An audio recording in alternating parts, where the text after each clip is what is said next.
Welcome to Bite-Sized Battles. It's the summer of the year 376, and the sailors of the Roman navy on the river Danube were waking to a sunny morning, promising another quiet day. But it wasn't going to be a quiet day. Sometime in the morning, a horde of Goths arrived on the north bank of the river. That is, the opposite side of the Roman frontier. A Roman historian, Ammianus Marcellinus, says that their number was countless. Another source says that there were 200,000 of them. But they weren't aggressive, and they weren't making war. With desperation etched on their faces, they were asking for asylum. And what quickly became clear was that they represented two entire tribes of Goths on the move en masse. Two whole nations uprooted themselves, left their homelands, and walked hundreds of miles to the Roman border.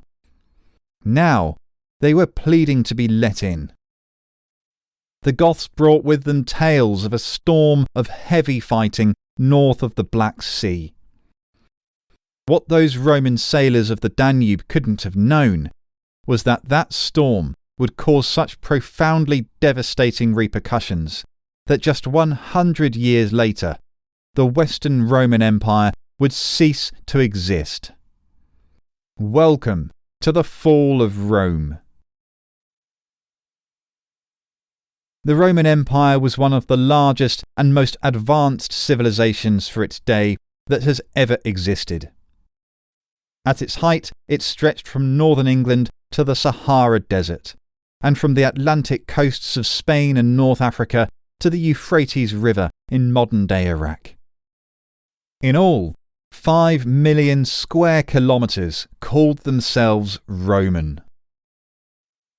At a time when many of its neighbours were still living semi-pastoral or nomadic lives, Rome was building aqueducts which covered vast distances.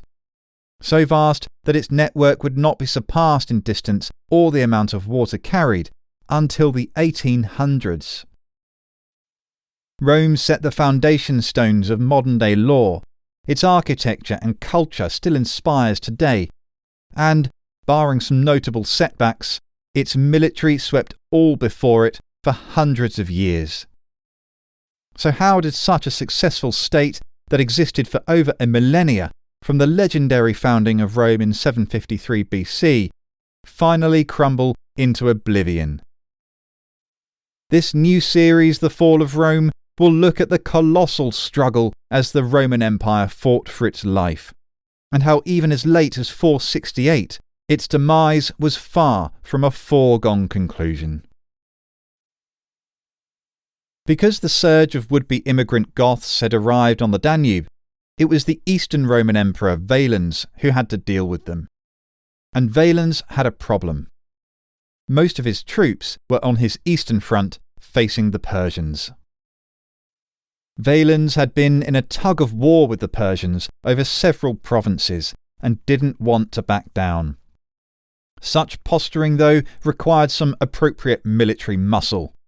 So the Roman Balkan and Thrace regions south of the Danube had been stripped of men and sent to look menacing in the east. So, when the Goths arrived on the frontier, the authorities were nervous. They simply didn't have enough armed force in the region to ensure that such a large group of Goths would stay peaceful, even if they were asking for asylum. So, at first, they were kept waiting on the other side of the river. But because the Goths were promising Valens men for the Roman army and gold for the treasury, he was keen to do a deal. They were allowed to cross into the empire, and the Roman propaganda machine sold it to the population that the Goths had surrendered to the might of the emperor. But the reality was that the Roman authorities weren't nearly as happy as the propagandists would have you believe. With such large numbers of what the Romans considered barbarians within the empire while the main Roman army was mobilized elsewhere, they were worried. Usually, they would have split large tribes up and spread them throughout the empire, but they didn't have the troops in the region to enforce it. Having a large and ably led force on your territory was the stuff of nightmare for Roman leaders, even if that force had been asking to be let in and was apparently friendly. So, the Romans fell back on another tried and tested strategy for controlling large groups of immigrants: assassinate their leaders. The Roman commander of the local forces, a certain Lupicinus, invited the principal Gothic chiefs to a party, all neighbourly-like. All the while, secretly posted Roman soldiers were getting their sword arms ready. But the attack was botched, and at least one of the Gothic leaders escaped: their king, Fritigern. Declaring war as he escaped the ambush, he and his Goths spent the rest of the night pillaging the local area. Somehow, the Romans had turned grateful asylum seekers into enraged enemies, and they were inside the empire. The very next morning, Lupicinus rushed his available forces to confront them, and was quickly overwhelmed. There were almost no Roman survivors from an estimated 5,000-man army. Lupicinus had unleashed the rage of the Goths and then utterly failed to put it down. Now there was no major Roman force left in the Balkans at all, and the Goths rampaged throughout this unprotected and vulnerable underbelly of empire for 2 whole years. Ammianus Marcellinus says that the Goths spread out over every quarter of Thrace. Without distinction of age or sex, all places were ablaze with slaughter and great fires. Babies were torn from the very breasts of their mothers and slain. Matrons and widows whose husbands had been killed before their very eyes were carried off. Boys of tender age were dragged away over the dead bodies of their parents. Many older men, lamenting that they had lived long enough after losing their possessions and their beautiful women, were led into exile with their arms pinioned behind their backs, weeping over the glowing ashes of their ancestral homes. The Goths had faced hardships when they had first been admitted to the empire: food shortages, demands that they hand over their women in payment of meagre supplies, and then a botched assassination attempt. Now, the undefended civilian population of Thrace bore the full brunt of the Gothic resentment. By the time Valens had heard what had happened, the damage had been done. But Valens made a hasty peace with the Persian king of kings, Shapur, and moved his main army back to the Balkans with all speed. At the same time, he sent messengers asking for help from the Western Roman Emperor Gratian, who promptly sent a large army with top generals to assist. The plans are easy enough to decipher. The 2 emperors were amassing enough troops to utterly crush the Gothic army, at which point it would be business as usual. The majority of Goths would be distributed as slaves throughout the empire, some might be drafted into the army, and the rest would die in amphitheatres for the amusement of the masses. But of course, no plan survives contact with the enemy. Gratian had to withdraw his army to beat down some Alemannic threats to Gaul, and the Goths themselves had found allies in the form of a large group of Alans who had just recently been mercenaries for the Romans and had now switched sides, sniffing opportunity for plunder on the wind. Alans were nomadic warriors from the great Eurasian steppe, who fought from horseback with powerful bows. Valens should have been worried, but he wasn't. And he was in no mood to wait, eager for glory and overconfident in his numbers. He had possibly 30,000 men, and thought the Goths had only 10,000. So he rushed his ego and his army into battle in August 378, just a few short miles from a city called Adrianople. To get there in time, he had forced-marched his men for 8 hours in searing summer heat. To make matters worse, the Goths knew they were coming and had set fires which blew smoke and heat into their faces. The Romans were tired, hungry and thirsty, Marcellinus telling us that they were exhausted by their dry throats. Nevertheless, he goes on, while the barbarian soldiers, according to their custom, uttered savage and dismal howls, Valens' army arranged itself in typical fashion.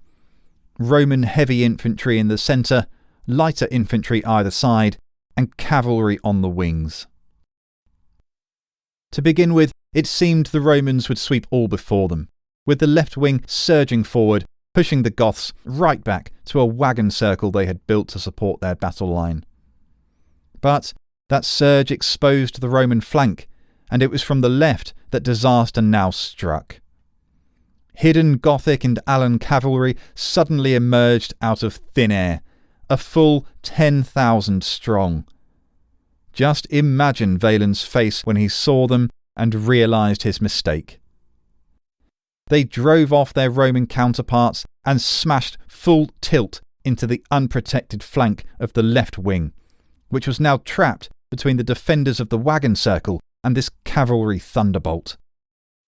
Marcellinus tells us that the left wing was crushed and overwhelmed, and its collapse exposed the heavy Roman centre's flank to the same disastrous cavalry strike. The effect was catastrophic. Marcellinus tells us that the barbarians, pouring forth in huge hordes, trampled horse and man, and the Roman companies were so crowded together that hardly anyone could pull out his sword or draw back his arm. Because of clouds of dust, the heavens could no longer be seen, and echoed with frightful cries. Arrows, whirling death from every side, always found their mark with fatal effect. The heavy infantry of the centre, usually so decisive for the Romans, could not manoeuvre effectively, and their advantage in arms, training and tactics now counted for nothing in the crush. Exhausted as they were by the forced march, the heat and the savagery of the battle itself, their units crumpled, and as the main battle line broke, so too did the rest of the army. The result was a bloodbath. It's impossible for any man to outrun cavalry, let alone armoured and exhausted men, and the heavy Roman infantry was hunted down without mercy. It's possible 2/3 of the entire Roman force was killed, some 20,000 men. Incredibly, the Emperor Valens was among them. To this day, we don't know for sure what happened to him, only that he was killed in the savage frenzy of death. His body was never found. The Eastern Roman Emperor was dead at the hands of Goths, and its main army annihilated.